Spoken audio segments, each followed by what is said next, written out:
जय श्री कृष्ण। आज हम शुरू करेंगे श्रीमद् भागवत गीता का चौथा अध्याय, जो है ज्ञान कर्म संन्यास योग।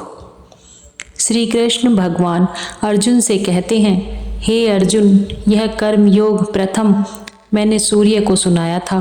सूर्य ने मनु को कहा, फिर मनु ने अपने पुत्र इक्ष्वाक को कहा था। यह ज्ञान योग इसी क्रम से चला आया है। इसे ऋषि योग जानते थे। हे परंतप, यही योग फिर बहुत काल बिताने पर नष्ट हो गया। यही प्राचीन योग आज मैंने तेरे प्रति सुनाया है। तुझे सुनाने का कारण यही है कि तू मेरा परम भक्त है और सखा भी है, इसीलिए यह उत्तम गुप्त भेद तुझे सुनाया है।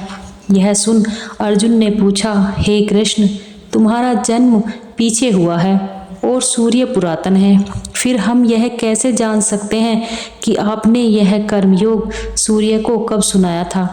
अर्जुन की बात सुन श्री कृष्ण ने कहा, हे अर्जुन, मेरे और तेरे बहुत से जन्म बीत गए हैं, सो उन सब जन्मों का वृतांत मैं जानता हूँ, तुम नहीं जानते। सो यद्यपि मेरी आत्मा अविनाशी है, मैं प्राणियों का ईश्वर भी हूँ, तो भी अपनी सात्विक प्रकृति का अवलंबन कर अपनी माया से अवतार लेता हूँ। हे भारत, जब जब धर्म की हानि और अधर्म की वृद्धि होती है, तब तब मैं अवतार धारण करता हूँ। जो साधु महात्मा अपने धर्म पर स्थिर हैं, उनकी रक्षा के लिए, पापियों के नाश के लिए और धर्म की स्थापना के निमित्त धर्म बढ़ाने के लिए मैं युग युग में अवतार धारण करता हूँ। हे अर्जुन, जो मेरे इन जन्म कर्म को अलौकिक जानकर इनके तत्व को जान लेते हैं, वे इस देह को छोड़ फिर जन्म नहीं लेते हैं और मुझको प्राप्त हो जाते हैं, अर्थात आवागमन से छूटकर मुझ में मिल जाते हैं। मेरे अवतारों को अलौकिक तत्व जानने से बहुत मनुष्यों के रोग, भय और क्रोध जाते रहते हैं और वे सब पदार्थों में मुझे ही देखते हैं और मेरे ही आश्रित रहते हैं। ऐसे पुरुष ज्ञान और तप से पवित्र होकर मेरे भाव को प्राप्त हो गए हैं। जो मुझे सकाम और निष्काम जिस तरह से भजता है, मैं उसे वैसा ही फल देता हूँ। जो सकाम पूजन करते हैं, उनको कर्मानुसार फल देता हूँ और निष्काम भजते हैं, वे मेरे स्वरूप को प्राप्त होते हैं। जो तू कहे कि सभी मनुष्य तुम्हारा भजन क्यों नहीं करते हैं, तो उसकी बात सुन।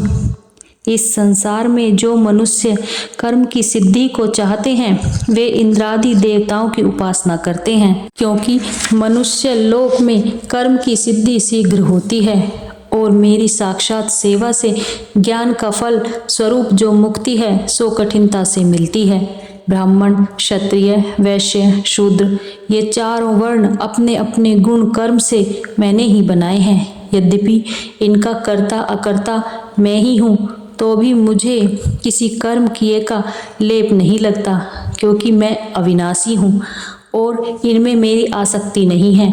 हे अर्जुन, कर्म मुझको लिप्त नहीं होते और न कर्म फल में मेरी इच्छा है, क्योंकि मैं पूर्ण काम हूँ। जो मुझको ऐसा जानते हैं, वे कर्म से नहीं बंधते हैं। पहले जनकादिक समस्त जनों से भी ऊपर कही हुई सब बातें जानकर कर्म किया गया था। इससे अब तुम भी वही कर्म करो जो पूर्व पुरुषों ने पहले किए हैं। हे अर्जुन, कौन सा कर्म कर्तव्य है और कौन सा कर्म करने योग्य नहीं, इस बात के विचार में बड़े बड़े पंडितों की बुद्धि चक्कर में पड़ जाती है। उसी कर्म का वर्णन मैं तुमसे करता हूँ, जिसे जानकर संसार के बंधनों से छूट जाओगे। एक तो वे कर्म हैं जो शास्त्रोक्त रीति से अवश्य करने योग्य हैं, एक वे कर्म हैं जो निषिद्ध हैं, और एक अकर्म है जिसका तत्व ज्ञान होने पर त्याग कहा है। इन तीन प्रकार के कर्मों का विचार करना अत्यंत आवश्यक है, क्योंकि कर्म की गति बड़ी कठिन है। जो कर्म और अकर्म को कर्म समझता है, अर्थात कर्म करना जिसके ज्ञान में बाधा नहीं करता है और शास्त्रोक्त कर्म के न करने में ही कर्तव्यता देखता है, वही ज्ञानी संपूर्ण कामों का करने वाला है। हे अर्जुन, ज्ञान रूपी अग्नि से जिसके सब कर्म जल गए हैं, ऐसा जी होवे तिसको ज्ञानी पुरुष पंडित कहते हैं।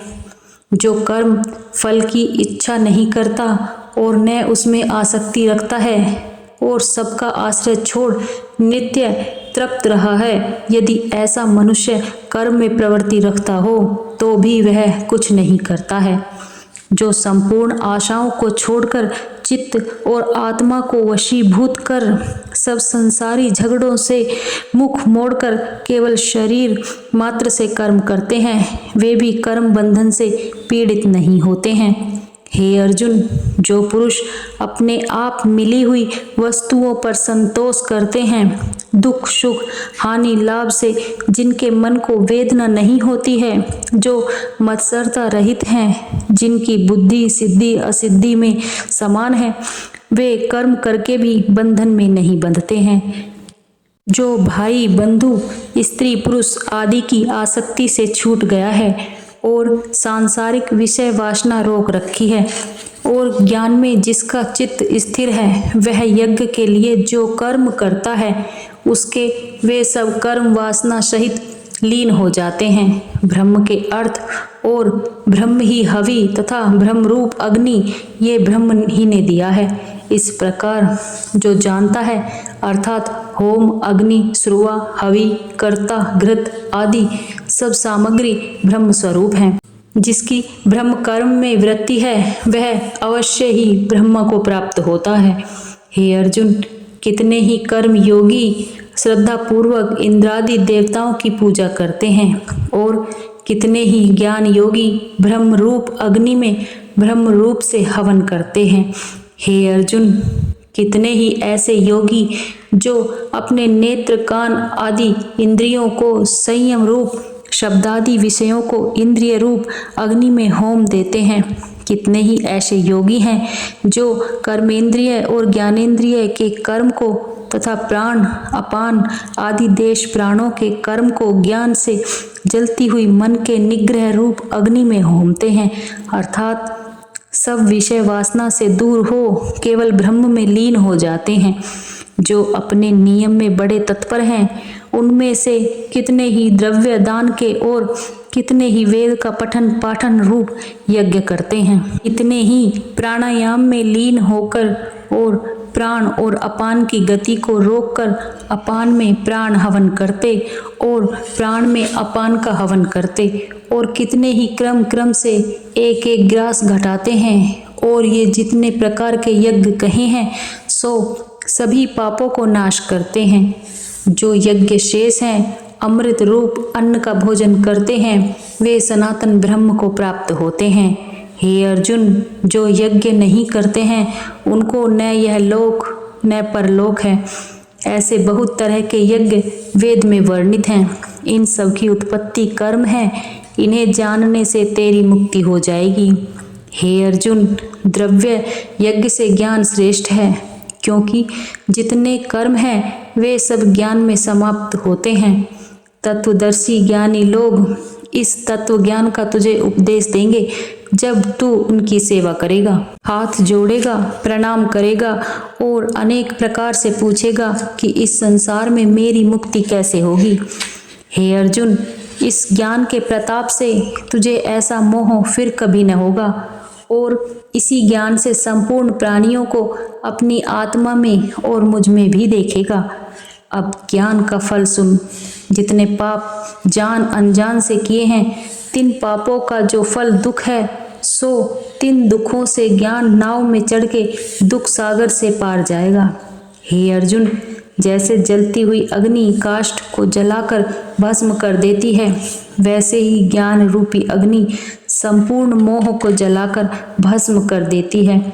केवल यह बात नहीं है कि ज्ञान द्वारा पापों से ही पार हो जाते हैं। इस संसार में ज्ञान के समान और कोई वस्तु चित्त शुद्ध करने वाली नहीं है। यह ज्ञान कुछ काल पर्यंत अभ्यास करते करते कर्म योग के द्वारा सिद्ध हो अपने आप ही उपज आता है।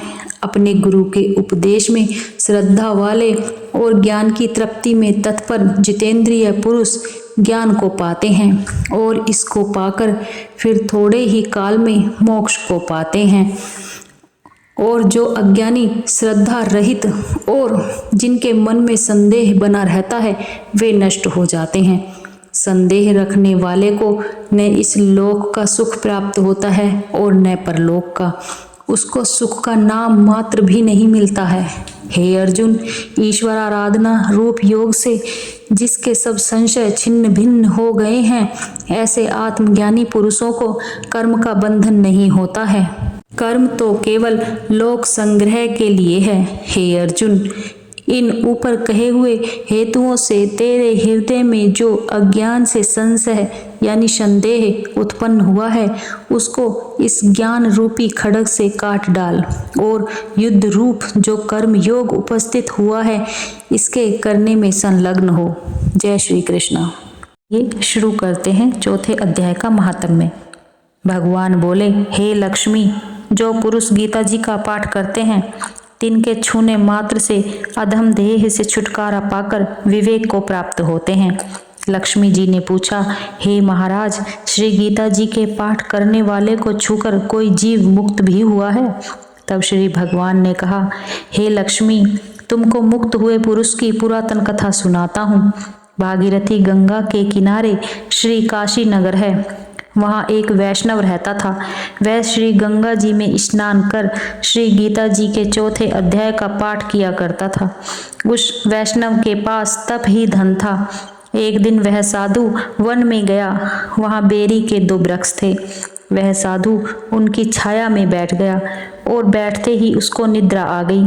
एक बेरी से उसके पांव लगे और दूसरी बेरी के साथ सिर लग गया तो दोनों बेरियां आपस में कांपकर पृथ्वी पर गिर पड़ी। उनके पत्ते सूख गए। परमेश्वर के कहने से वे दोनों बेरियां ब्राह्मण के घर जा पुत्रियां हुईं। हे लक्ष्मी जी, बड़े पुण्य संचित कर मनुष्य देह मिलती है। इन दोनों लड़कियों ने उग्र तप करना प्रारंभ किया। जब दोनों बड़ी हुईं तब उनके माता पिता ने कहा, हे पुत्रियों, हम तुम्हारा विवाह करते हैं। तब उन दोनों ने उत्तर दिया, हम विवाह नहीं करती। उनको पिछले जन्म की सब बातें याद थीं। वे पवित्र जाति में जन्मी थीं।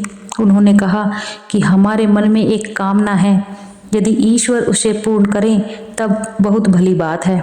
उनके मन में यही था कि वह साधु जिसके स्पर्श करने से हमारी अधम देह छूट गई और हमें यह देह मिली है, वह साधु हमें मिले। इतना विचार कर उन दोनों लड़कियों ने माता पिता से तीर्थ यात्रा करने की आज्ञा मांगी तो माता पिता ने आज्ञा दे दी तथा उन दोनों कन्याओं ने माता पिता के चरण छूकर प्रस्थान किया। तीर्थ यात्रा करती करती काशी में पहुंची। वहां जाकर देखा कि वह तपस्वी बैठा है जिसकी कृपा से बेरी की देह से छूटी हैं। तब दोनों कन्याओं ने चरण छूकर दंडवत करी। हे संत जी, धन्य हो, आपने हमको कृतार्थ किया है। तब उस तपस्वी ने कहा, मैं तो तुमको जानता नहीं। कन्याओं ने कहा, हम आपको पहचानती हैं। हम पिछले जन्म में बेरियों की योनि में थीं। आप एक दिन वन में आए। अधिक धूप होने के कारण बेरियों की छाया तले आ बैठे। लंबा स्थान न होने के कारण बेरी के चरण और दूसरियों को सिर लगा। उसी समय हम बेरियों की देह से मुक्ति हुई। अब विप्र के घर में जन्मी हैं, बड़ी सुखी हैं। आपकी कृपा से हमारी गति हुई। तब तपस्वी ने कहा, मुझे इस बात की खबर न थी। तुम्हारी क्या सेवा करूं? तुम ब्रह्म रूप उत्तम जन्म श्री नारायण जी का मुख हो। तब उन कन्याओं ने कहा, हमको श्री गीता के चौथे अध्याय का फल दान करो, जिसको पाकर हम देव देही पाकर सुखी होवें। तब उस तपस्वी ने चौथे अध्याय का पाठ का फल दिया और कहा कि तुम्हारी मुक्ति हो। इतना कहते ही आकाश से विमान आए। उन दोनों ने देव देह पाकर वैकुंठ को गमन किया। फिर तपस्वी को ज्ञात हुआ कि श्री गीता जी के चौथे अध्याय का ऐसा महात्म्य है। तब श्री नारायण जी ने कहा, हे लक्ष्मी, यह चौथे अध्याय का महात्म्य है जो मैंने तुमको सुनाया है। इति श्री पुराणे सतीश्वर संवादे उत्तराखंडे गीता महात्म्य नाम चौथा अध्याय समाप्त। बोलिए श्री हरि विष्णु की जय।